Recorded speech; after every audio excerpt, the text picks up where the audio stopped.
Hi guys, so this is your girl Kim Snow, otherwise called Kaden Snow, and I did a few reflective videos the other day, and as I said, I've been wondering, why have these things been happening in my life for so long? So I was reflecting today about a childhood memory that I have, and I think that memory was repressed because I didn't even think about it. And that's why I'm wondering if things have been happening to me for a while, if it's something that's really in the other realm that's after me or whatever. But when I was a kid, I went to the Norman Gardens Primary School. That's in Norman Gardens in Kingston, Jamaica. That was the first primary school I went to, and when I was there, I remember there was a girl at the time. I don't remember her name. To show you, I didn't even know who the girl was. I didn't even know the girl was paying attention to me, focusing on me or anything. But from my memory, I remember I was going home, and all I can remember is falling to the ground and having blood just gushing out on my face, just gushing. And that was my first encounter with just having someone physically um, doing something to me. And I never had an experience like that experience. But that physical harm, and not sure if you can see a scar right here on my forehead, but I had a scar and I ended up had to go to Norman Garden Clinic. They had a clinic in that area. It's closed down now. But I remember that experience, and it was so scary because I didn't even know the person. And I mean, she went to my school, but I didn't know she had any ill-gotten feelings towards me. I don't know why she did that. I don't know if I know they used to play a game in school called Last Lick, but that wasn't a lick, that was a shove, and I was pushed to the ground, and it damaged me. And I never think about it until years later when I was doing therapy, and my therapist was saying to me, "Oh, have you ever had any head injuries?"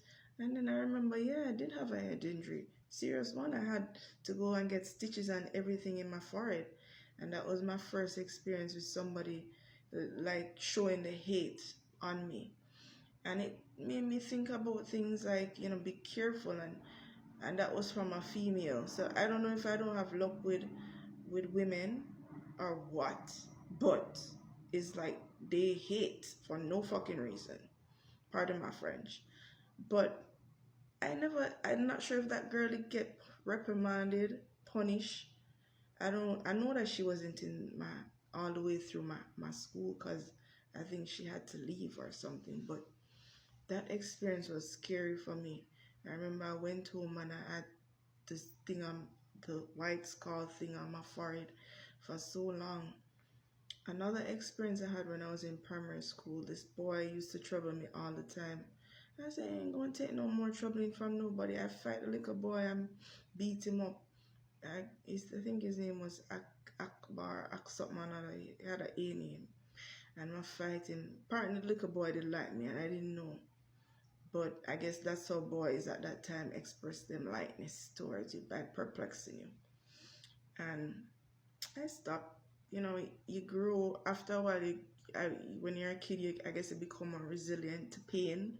You grow out of it or whatever. I never remember about that time. Another incident I had when I was a kid. I think I was in the sixth grade at time, cause this guy, him just seemed like him to have some anger problem. I don't know why the boy didn't. I don't know what his issue was with me, but they were throwing stones across the street at him. He came across the street, and guess who he ended up hurting? Me. Punched me in the eye. I went home. I was crying. I didn't even know what to do. I told my parents at the time, I was like, this is what happened to me. They went to the school, reported it to the boy. I think they had him suspended or something. But point is, what I'm trying to say is that all these stuff has been reoccurring in my life, and it, even though that those stuff happened to me, my great grandaunt that I was living with at the time used to tell me, "Oh, pray about it," and nobody told me to fight back and defend myself. So many times your kids are being bullied from a very tender age, whatever reason. You have to give them advice to fight back. You can't just sit down and tell them to pray about everything, because sometimes some of these kids are so persistent, prayer can't help them. You know, prayer cannot help some of these kids and these people. You pray, pray, pray. Is only one person must see will end up, must see God really avenge him, and the one that actually molested and raped me, and he had a horrible death. And that took a long time for it to be avenged.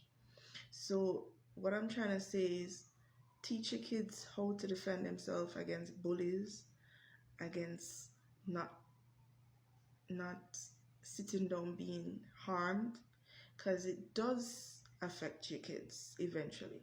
It affects them in the long run. It affected me.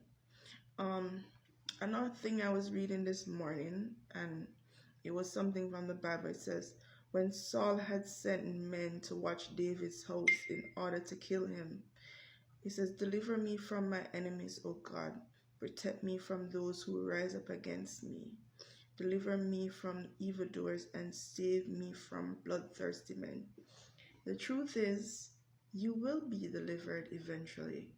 It might cause some damage to you, but you have to yeah, you pray, but you have to also fight back. um I don't think that we should be just sitting down letting people harm us, mistreat us, hurt us continually. And oftentimes people don't know your story, because guess what, you don't look like your story. You don't look like people are doing stuff to you and whatever. And especially if you're not the type that was a fighting person, because the only time I fight was that one time in primary school, and it wasn't until I became an adult again I end up had to defend myself again, which almost got me locked up away for a long time. But you have to be mindful that yes, you think that no, you don't have enemies out there. All of us as human beings have enemies. You have people who hate you for your beauty, your success, your intelligence, your clothes you wear, your shoes. We used to read stories about people who hate people for having a cell phone, and hurt people for stealing. When people steal stuff, it's because they envy you and they don't have the things you have, and sometimes they don't even know what you've been through to get it. But they see and they want, and they don't know the sacrifices you have made. They will see you successful, don't know the road you trod, but want the things you want. And you're like, if you put in the work, then yeah, you can get it too. You don't have to come at me for it. God make us all with divine gifts. Some of us sit down being lazy on these gifts, and some of us get up and work on ourselves to become better. From ever since I was a kid, even though they would say you're born in quote unquote poverty, because I think quote unquote poverty is a state of mind, because you can work to attain things to get out of it if you put your mind to it.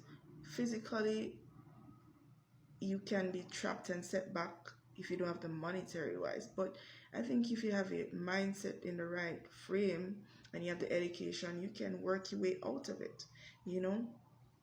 So my thing is this: tell your kids, be mindful about energies and people. Remember, we can all achieve. Don't be envious of other people. Don't harm other people. And just pray, but also defend yourself if needs be. Don't just sit in it. Take yourself away from toxic situations. And if you realize somebody doesn't like you, don't go around them. You know, that's my 2 cents. So have a good one, guys. That's my reflective for today.